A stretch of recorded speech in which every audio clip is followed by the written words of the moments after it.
नमस्कार, आप देख रहे हैं समय 24। आइए देखते हैं आज की ताजा खबर। आइए बात करते हैं एपीएमसी फ्रूट मार्केट और सब्जी मार्केट की, जहां मनपा आयुक्त डॉक्टर कैलाश शिंदे जायजा लेने पहुंचे।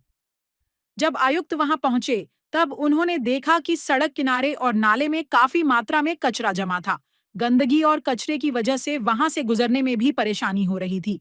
यह स्थिति देखकर आयुक्त ने संबंधित अधिकारियों और कर्मचारियों को फटकार लगाई। उन्होंने साफ निर्देश दिए कि बारिश शुरू होने से पहले पूरे इलाके की अच्छी तरह सफाई की जाए, ताकि नागरिकों और व्यापारियों को किसी भी तरह की परेशानी का सामना न करना पड़े।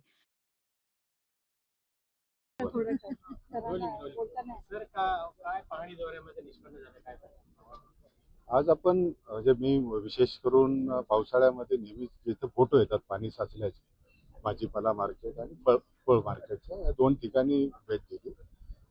त्याच्यामध्ये आपल्याला सगळ्यांना ज्ञात आहे की कारण भाजीपाला किंवा याच्यामध्ये नाशवंत पदार्थ खूप असतात, फळांच्या मध्ये पण असतात आणि पॅकेजिंग मटेरियल पण खूप असतं. त्याच्यामध्ये आपण म्हणजे याचा गव्हाचं आणि याचे भाताचे जे आहे तर त्याचा वापर जास्त प्रमाणे होतो कारण ते सगळं याच्यामध्ये.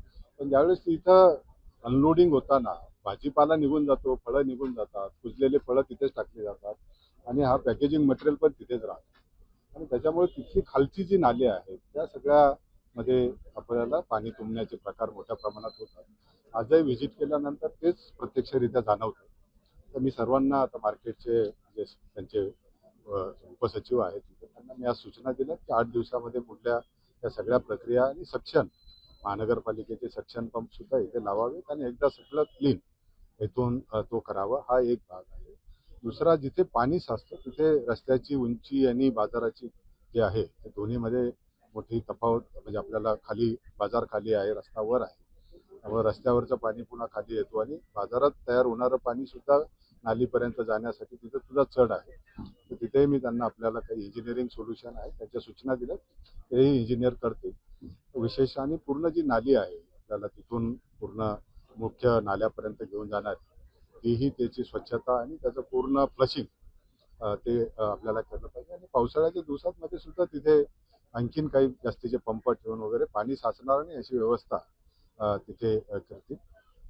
मला अपेक्षा आहे की बाजार समितीमधले जे सचिव आहेत किंवा त्यांचे जे सगळे स्टाफ आहेत त्याच्यावर ते काम करतील आणि भविष्याच्या दृष्टीने पण आपल्याला नेहमी बघितलं पाहिजे की जिथून आपलं भाजीपाला आणि फळं येतात ती जागा सगळ्यात जास्त स्वच्छ राहिली पाहिजे. तर याच्यासाठी त्यांच्या स्तरावर आम्ही पुन्हा एकदा बैठक घेऊन काय नियोजन करता येईल, काय चांगल्या बेस्ट प्रॅक्टिसेस करता येतील तर त्याचा आपण अंमलबजावणी करूया आणि निश्चितपणे याच्यामध्ये सुधारणा होतील अशी अपेक्षा आहे. तर यापूर्वी सुद्धा तुम्ही पाहणी दौरा केले होते, यापूर्वी तुम्ही इन्स्ट्रक्शन दिले होते, पण तेच अंमलबजावणी झाली नाही.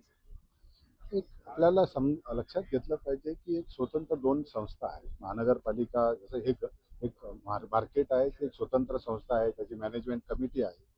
अधिकारी बदलत राहतात, काही गोष्टी होतात, काही राहतात. परंतु आता मी पुन्हा त्यांना बोलवलेलं आहे.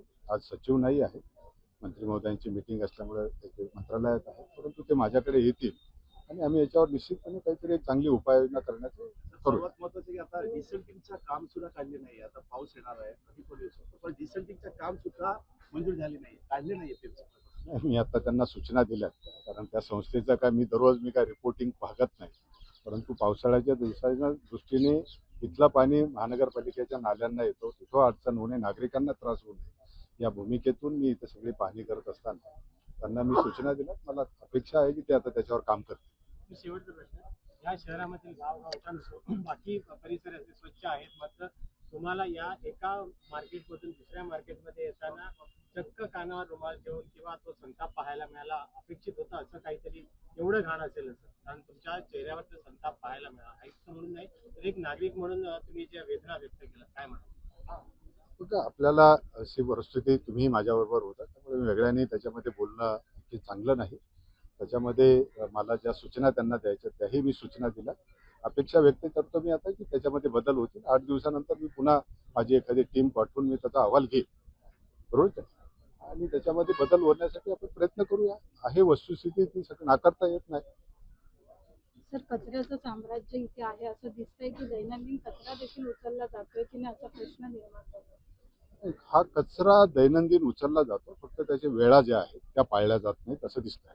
जर वेळा पाळल्या असत्या तर असं होणार कचरा, कारण आपल्याला एवढ्या मोठ्या प्रमाणात येणारा भाजीपाल्याची आवक आहे, तर इथे डोंगर लागलेले असते. तसं आपण कुणाला म्हणता येत नाही, परंतु त्याची वारंवारिता जी आहे, जो वेगळा मेळ होतो त्याचं काहीतरी एक नियोजन असलं पाहिजे. त्या नियोजनाचं मी त्यांना सूचना दिलेल्या आहेत आणि त्या सूचनामधून निश्चितपणे त्याच्यात बदल करतील अशा अपेक्षा तर मी व्यक्त करतो आणि ती त्यांनी ते करतील. असं नसेल तर मग त्याच्यानंतर महानगरपालिकेच्या स्तरावर आम्ही काही उपाययोजना करायच्या ते आम्ही निश्चितपणे करूया.